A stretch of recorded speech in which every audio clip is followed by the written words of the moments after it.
We're here on the final day at Buckle and Boots 2025. I'm Dom from Country Chat with Dom, joined by Regan from Wannabe Cowb0y. Good morning, Dom. Hope we're doing well. Absolutely fantastic. And right in the centre, we've got the man himself, Mr. CJ Solar. What is up, dude? How are you doing? I'm doing fantastic. Watching you perform over the weekend has just been an absolute highlight. It really has. The amount of energy you provide on the stage, the amount of dedication that you've got in terms of songwriting and just being an actual genuine artist is so refreshing to see. So I just want to say thank you, from myself, probably from Regan as well. So thank you. Well, I appreciate the compliment. Thank you, guys. What can I say? Well, it means a lot.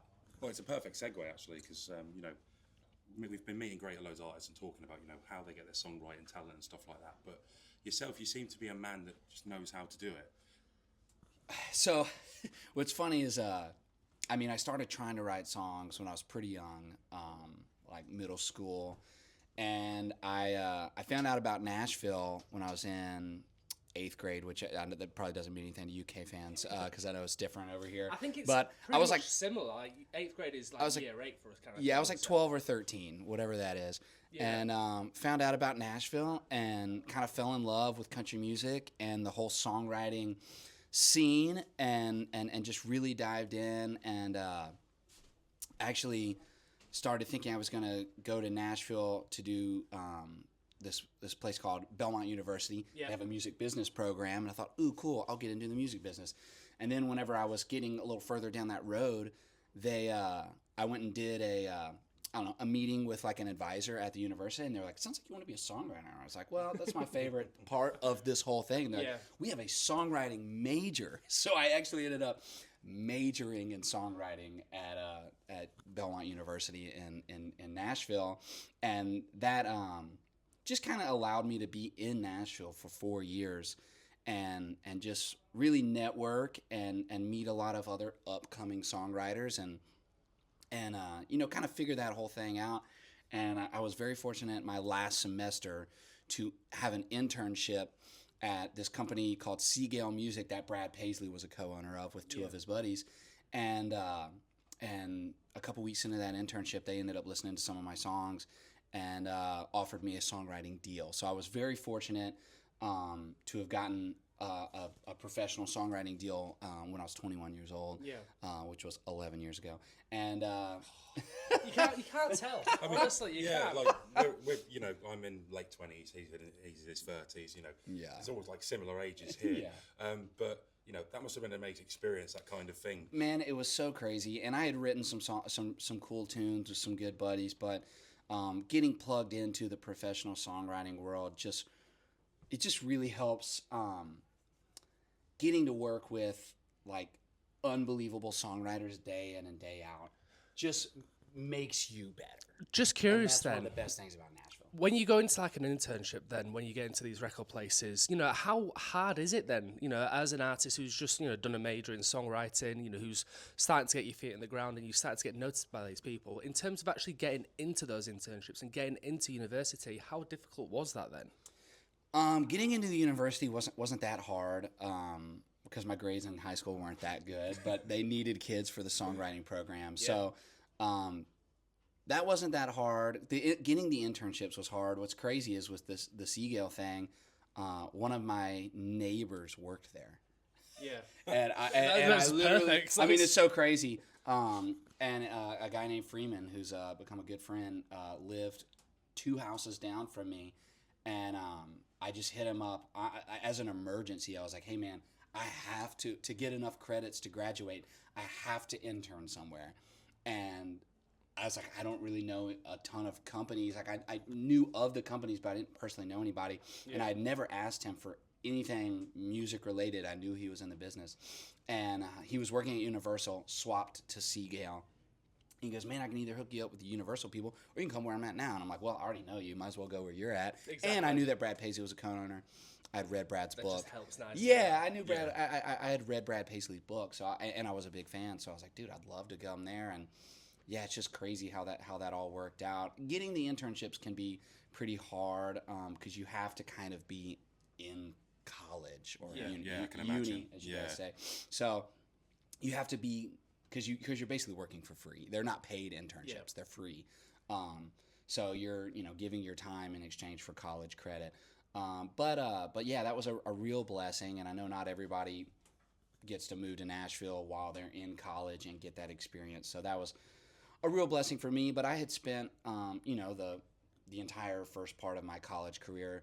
I was writing with some people while I was at school, but I was going around Nashville and networking at writers nights, as we have, doing the writer rounds, and putting myself out there and just networking and hanging out and writing with people that I met through those really helped elevate my song, because I moved to Nashville as a guitar player and a singer, and I was trying to write, but I feel like with most people, maybe not everybody, lyrics were not my strong suit, and I had to really learn how to craft a lyric. I feel like that's the hardest part, and I think having a musical background helped make those songs be a little bit cooler musically, and I had some influences that I love that helped. You see, I know Regan's going to ask you a couple of questions about the lyric side of things, but the thing I want to quickly mention now is when it comes to going to Nashville and Broadway and being an artist, one of the things that a lot of artists don't realise before they go to Nashville is there's this kind of like black hole of a situation where you can find yourself just doing covers. You find yourself just playing guitar in all these bands for hours and hours and hours, 60 hours a week, just playing the same covers, throwing your voice out, throwing your, everything out through the window, and then you find yourself not actually being able to write songs. In terms of getting to Nashville and being in that situation, how hard was it for you to try and not to fall into the trap of being in that, pigeonholed into just doing the covers and, going to all the big bars, which are amazing, situations, artists love it, but a lot of artists tend to find that don't pursue being an artist. They just want to be a cover singer, or they just want to be an entertainer in that sense. Fortunately for me, when I moved to Nashville, there were way less bars, and the only time slots where you actually made decent money were like Friday and Saturday night, and those were very competitive, because instead of the 100 bars that there are now, there were maybe 20 back then that had music all the time. So I got into it, and the money was so bad, and I was like tiring my voice out doing the 4-hour shifts, that it kind of just convinced me to not do it. Now there's so many bars, and they all need music. It is a good way to make a living, so it is a little bit of a trap. And I've had buddies that have a guy named Hunter Phelps that I know, who's a massive hit songwriter, tons of number ones, balanced it really well, where he was writing during the day and just took strategic a couple slots a week, and was a great singer, frontman, everything. So if you can find that balance, but some people are like, man, I'm making such good money, I'm just going to go play 7 nights a week till 2 a.m. and then, have to sleep in, not really write the next day because I'm hungover or I'm tired. And you end up missing a lot of songwriting sessions, and you just have to kind of not miss the forest for the trees, because the reason you're there is for your art. Yeah, exactly. And if you're not writing songs, it's really hard to bring your vision to life these days, because, in the 90s, you could go downtown, you could sing, a A&R person would come downtown, they'd see you, maybe you were singing on demos, and they'd go, wow, your voice is great, we know the hit songwriters, let's give you a record deal, we'll find you songs. It just doesn't happen that way as much anymore. You almost have to get famous before someone will give you songs. But back then, if you got a record deal, people go, well, let's give him some songs. He's got a record deal. But it's so hard, and you really, to shape your own sound, need to write. And that started to be the case when I had moved to town. Really, when I moved to town, and actually Eric Pasley was a big influence of mine, because he was one of the guys who had become popular in Nashville, having an amazing voice and writing amazing songs, and he got a record deal because of his talent. And then, they took some songs to radio, and he got to do the artist thing because of the songwriter thing. And Luke Bryan wrote Good Directions for Billy Currington. That's one of the things that kind of helped propel him. So that was kind of the path until social media became more important than songwriting. So there's this, you kind of have to ride a little bit of this line now. Before, it was just, hey, you need to learn how to sing, probably play, and write great music. I mean, it's like the importance of TikTok nowadays, unless you got like 1 million subscribers, or, whatever the figure is, or going viral and everything.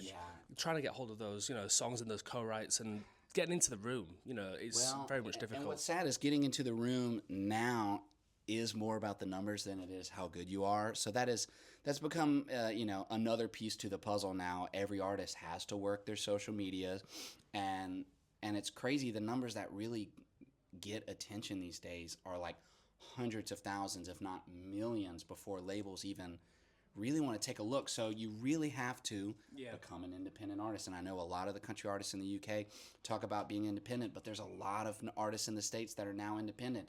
Unless you get millions of followers like a Bailey Zimmerman, a Warren Zeters, Megan Maroney, until you have hundreds of thousands, millions, the labels aren't going to take you serious. So you just have to grind on your own.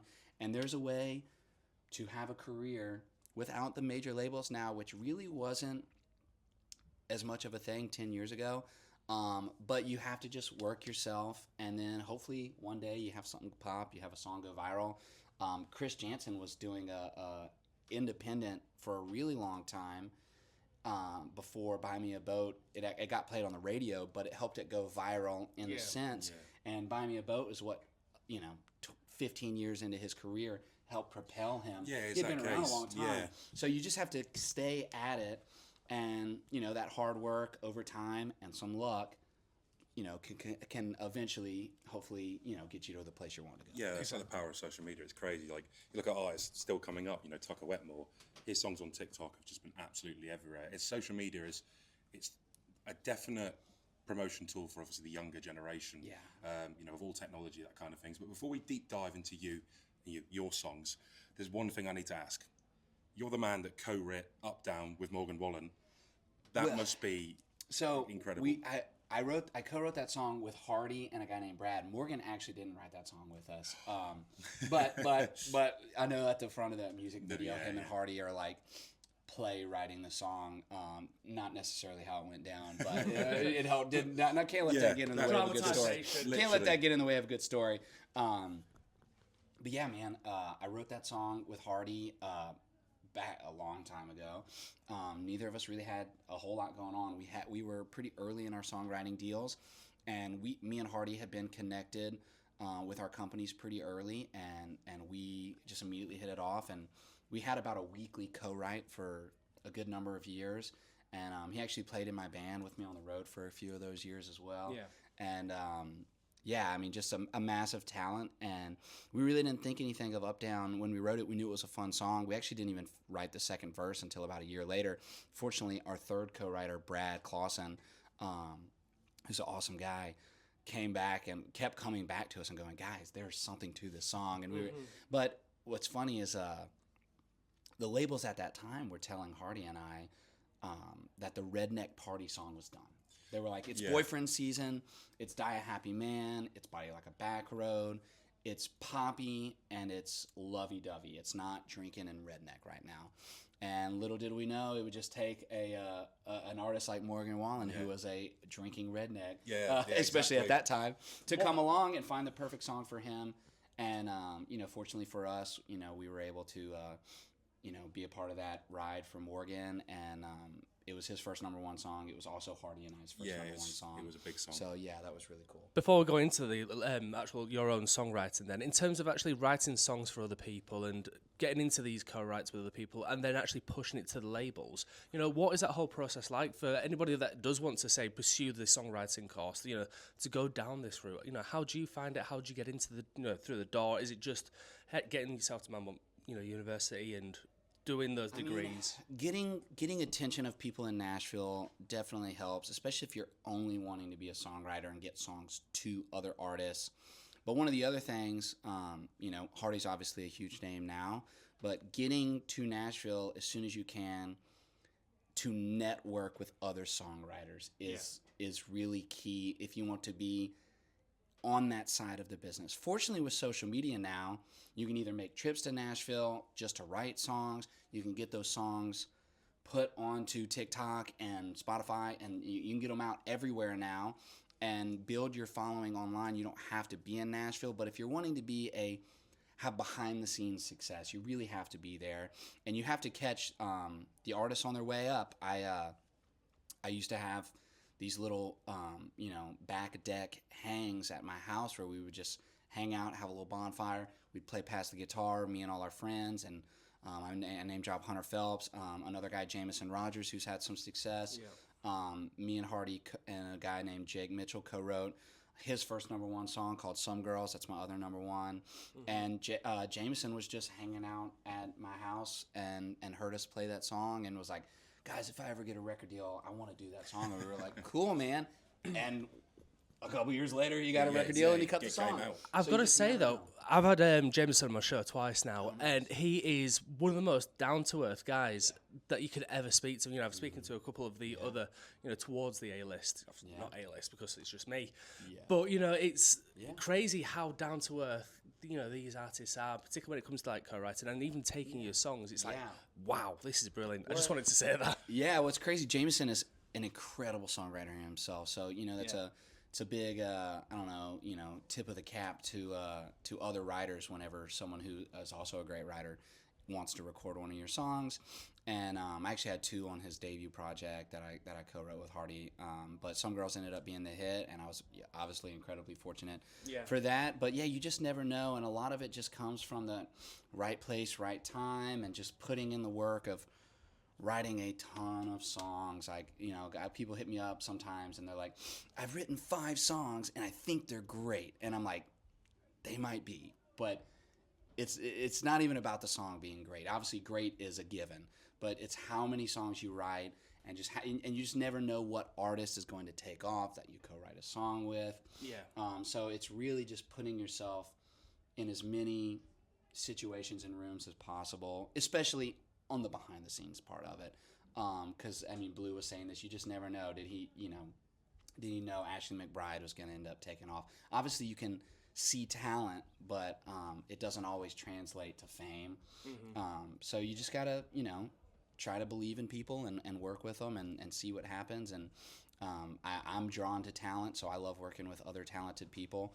And, you just got to see what happens. You know, the online persona thing, you know, I've definitely missed a couple of boats of people that, but you know, that were really killing it online, and I was like, what's happening there? And then they're like the biggest thing in the world, and you're like, whoa, didn't really see that coming. But most of those people, I just missed it, and obviously there was something there, but yeah, so you know, you kind of have to keep your eye open on the socials, and I've had songwriter buddies who just DM'd people who were taking off really well and said, hey, I really like what you're doing. I'd love to work with you. And they got in the room and ended up becoming a huge part of that artist's success. So I don't think there's any one way. You know, you have to not be afraid of putting yourself out there, whether it's DMing somebody, whether it's going to a writer's night in Nashville and walking up to them and just saying, hey, I really love what you're doing. I would love for you to check out my songs or consider working with me. And obviously the more success you have, the easier that is. You know, when you've had some major label cuts or songs on the radio, it's a lot easier to go, hey, we should try working sometime. And usually people are just going to go, well, I'll give it a shot once. It's a crazy world. When you haven't done anything, but you know, having a great voice or you know, just being a cool person like that, like just being cool is so much of the networking aspect. Because there's people that I've met in Nashville that had nothing going on, but they were just such down-to-earth cool people that I went, man, this person's got to be cool. And I usually say I'm down to do something at least one time. It's not what you know, it's who you know really these days. Like obviously for up and coming, but obviously we're here at Buckle and Boots. I just wanted to get your take, you know, as an artist, how are you finding the festival? You know, how's the UK treating you? Is it your your first time in the UK, or have you been previously? This is my first time to the UK, and I'd never been for anything, so I was really excited to have an excuse to come over here. And I did a couple shows in London last weekend, Country in the Afternoon, and the Buckle and Boots thing. And then I had a cool spot in Wolverhampton called Rodeos. It's amazing, really man. cool Absolutely spot. Amazing. The owner was really great, and I got to play with the Luke Combs UK tribute. Yes. Great guy. Dan Jones on that whole UK tribute is amazing. He's incredible and such a nice, down-to-earth guy. So that was a really fun time. And then made my way up here, and my buddy Jeremy McComb hooked me up with Gary, who got me on the show. And incredibly thankful for both of those guys. And man, it's just been an amazing experience. This is like a really cool festival. I don't know if I think all the people who are here realize how cool it is. Yeah, it's like one big family. It's like a kind of, you know, we're all here together. Yeah. The trend everyone that we spoke to far has said it feels like a family event. It really does. But obviously, we know you're performing today, 1 o'clock. So we were all good. I just wanted to ask your latest single, 10,000 Lighters. Yeah. What was the the thought behind it? What gave you that? Oh, this is what I want to write about.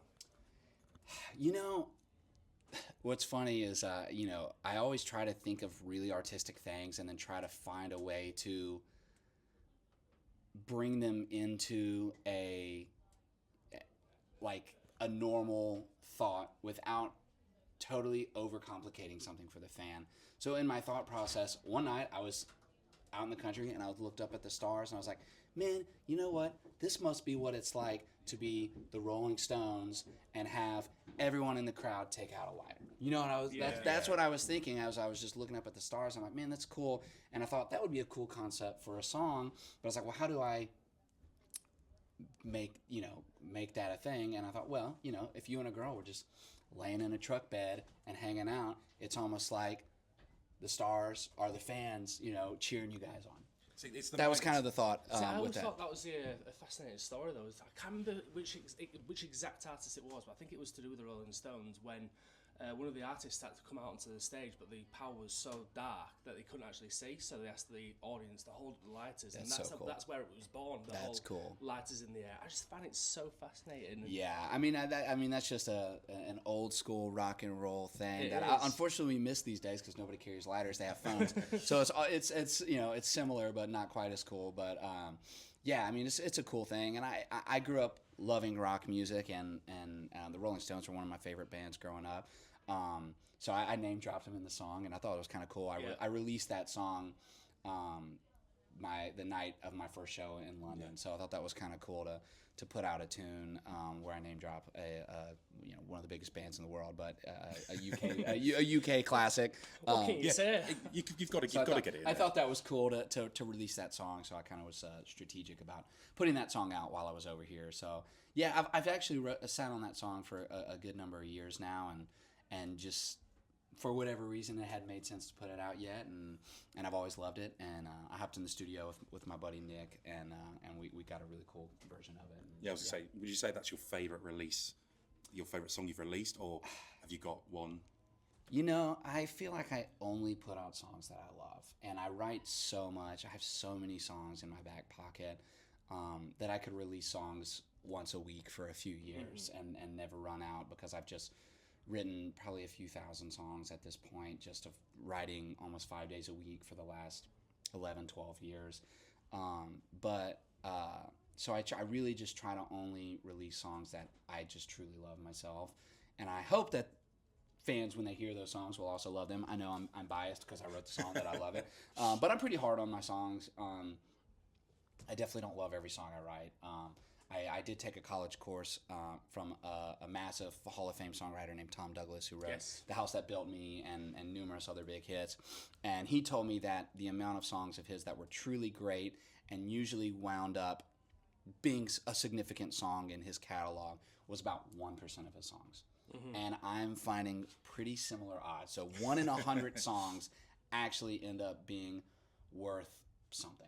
But that's it. If you got to keep on writing to find that 1%, it's throw whatever at the wall and see what sticks, kind of thing. But in terms of writing, you talk about having songs there that you won't release because you don't think it's good enough. Is there any songs out there that you won't release that are good enough, but because they're too personal to you, or something that is just something that you just want to hold for yourself, almost like a little gift to yourself? I'm always not opposed to giving my songs to big artists. Like that's how I make a living, So, but it's so hard to get, find an artist at the right time where they're making a record that the exact song that you thought to send them, because it's not like they're peeling over your 1,000 songs. So, you send them 2 songs and you just hope that they're going through or need a song on their record that fits that. So it's very hard to match a song with an artist. And everybody, especially when they're a big artist, everyone in Nashville is sending them songs all day long. So the amount of songs that they hear is crazy. So it's very hard for that to happen, and I've been very lucky to have had that happen a few times. And I had one where I wrote a song called I Don't Drink Anymore that Jason Aldean picked up on his #9 record, and I was planning on recording that song. And one of the guys that was working pitching my tunes, asked me, hey, do you have anything that would work for Jason Aldean? I was like, well, man, I also usually don't think if I don't want to record a song, why would another artist, if I don't love it enough to record it? So I usually only try to pitch my best material. Yeah. Even then, still very hard. So this guy goes and plays Jason's producer, Michael Knox, the I Don't Drink Anymore song. He immediately loves it. 3 days later, Jason records the song. And I went, well, dang, I'm going into the studio in like 2 weeks. I got to write another one. And I ended up writing this song called Watered Down Whiskey like that next week that I love even more. And I love both of those songs, but Watered Down Whiskey fit my artistry more than that song even fit. So it was a great problem to have. I always feel like if someone takes a song, I can go write it. I do get asked often, why didn't you record Up Down? And I go, well, because you never would have heard it. Because it would, unless you listen to me all the time, I could have put that song out and it could have been just like any of a lot of my other songs that, my fans know, but it wouldn't have been a song that every country fan knows. Kind of like, most country fans have heard that song. At least you can say though that you helped it. I guess that's of course. And I'm so, the biggest goal as a songwriter is for people to hear your songs, and whether you're the avenue for that or another artist, it's still the greatest thing in the world to go out and play a song and have people know it, even if it's not me. Obviously that is a career goal of mine to sing a song that becomes a big hit. So I'm still figuring that part out, but yeah, I've been blessed to have that. I think you just answered my next question, to be honest, even before I got a chance to ask it. I was going to say, to get your cogs going in your brain. So we know we're all country fans, and we can all spell. You can't spell country without try. So where do you want to try and get to in country music? Yeah, I mean that's kind of my next goal. I was, it's kind of crazy that I was really fortunate to check off having a #1 song and playing the Grand Ole Opry, which were my two biggest things on my bucket list when I moved to Nashville when I was about 25. So, and then 7 years ago. So I was able to check those off. Obviously, COVID threw a little bit of a wrench in everybody's plans. So, climbing back out of that, I had a lot of momentum going into that. So that was a little bit of a setback. So I'm just, trying to figure out all the things. I'm mostly independent. I've never had a record deal outside of my publisher helping me put out some music in the past, but so I'm independently doing all the things and just. Is that something you're open to though? If any label record came to you saying, do you want to? Here's a load of money to write songs. If the deal made sense, I've had a songwriting deal for.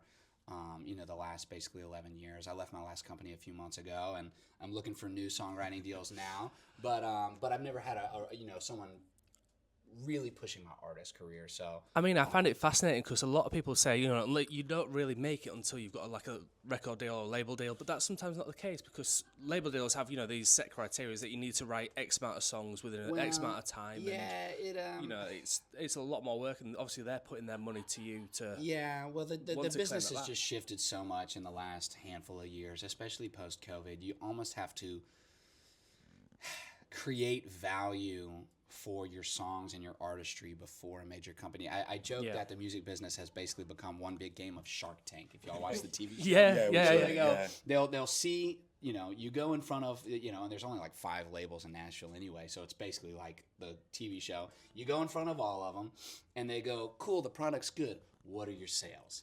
And if you go, it hasn't even hit the market, they go, well, go figure it out, bud, and come back to us whenever you have. But if you come in and you go, I've already got 1 million downloads, 1 million sales, they go, then they're all bidding. They're all bidding. So they really want to see what your numbers are. Even as a songwriter, they want to go, well, what big artists are you writing songs for? Do you got anything in the pipeline that's going to be valuable in the future? And if you don't, they're like, well, come back later. So that's work on it. You kind of have to really do a lot of the work yourself these days, which is a little bit of a blessing and a curse because it's really hard. And you would think that them being the professionals, they would be able to help you, but they have a hard time making stuff happen on their own. Like even the labels don't really know how to break people online. They haven't really done that themselves. The artist needs to really do that themselves. Even the biggest artists, they might have a team helping them, but they are the ones making stuff happen online. Yeah, of course. And as a songwriter, you kind of have to know an artist taking off to really get your first deal, or just get really lucky and have Morgan Wallen record on your songs or something. It's just one of those like lucky moments where it could just be.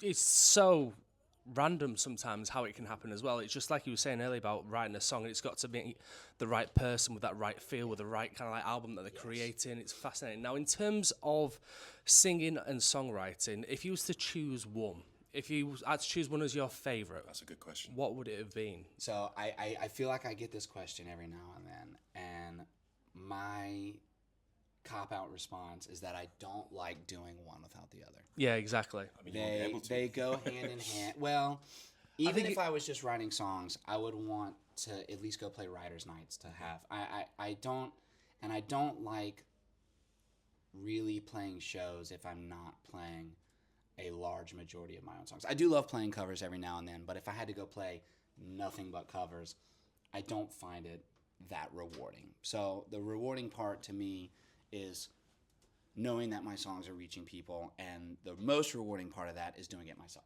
Yeah, So, of course. So going back, obviously, what we were talking about earlier about socials, where can people find you? You know, is it all your standard Instagrams? Yeah, I'm pretty much on anything that's out there. Instagram, Facebook, OnlyBands. I'm just kidding. I need to make that. I've been joking. You should trademark I that. should trademark OnlyBands, but yeah, just artist feet pics on there. But I'm just kidding. Boot pics. We'll play the game of guess whose boot this is. Yeah, so yeah, anywhere. I got a website. You can see tour dates. Obviously, this is my last show in the UK, so I don't know when I'll be back, but hopefully sooner than later. But yeah, thank you guys for letting me chat with you. Thank you. Just to finally finish off, I just want to ask, what is your plan now for 2025 in terms of music releases? What is in the pipeline for you to release? Not just other artists, but for you. I've got 2 more singles coming out in the next coming months, and I'm pretty shortly hopping in the studio to cut 5 more. And I think that all of the singles that have been a part of this project are going to culminate into a record. So I'll probably call the record 10,000 Lighters, because I do love that. I do love that. You can that see the title. album artwork already. Yeah, definitely. I love the title. I love that song. We'll see. I haven't 100% dialed in what the next 5 songs are going to be, because I'm really picky. But I've had 3 that have come out from this project so far, so I've got another 2 in the can ready to go, and gonna hop in the studio shortly. So yeah, hopefully by the end of this year, maybe that whole album will be out, if not early next year. But yeah, I've got 2 more that are going to be coming out over the next 3 or 4 months. So yeah, I'm really excited for those. I think they're 2 of the best songs I've ever done, but I think that this whole batch that I've got recorded now are some of the best music I've ever done, and I'm really excited about that. And yeah, just trying to find the earballs to listen to it. It's the key. Don't worry. I'm pretty sure they'll hear you here and go, I'm adding this man to my Spotify playlist. But CJ, it's been a pleasure to have you on the show. Hopefully the performance today goes really well. We're looking forward to seeing it. Well, thank you so much for having me. But, I've been Regan for Wannabe Cowboy. We've got Dom here from Country Chat with Dom. But CJ, Thank you. Enjoy your show. Thank you very for having me. much. Enjoy the rest of your It's been a festival. pleasure talking with y'all. Perfect.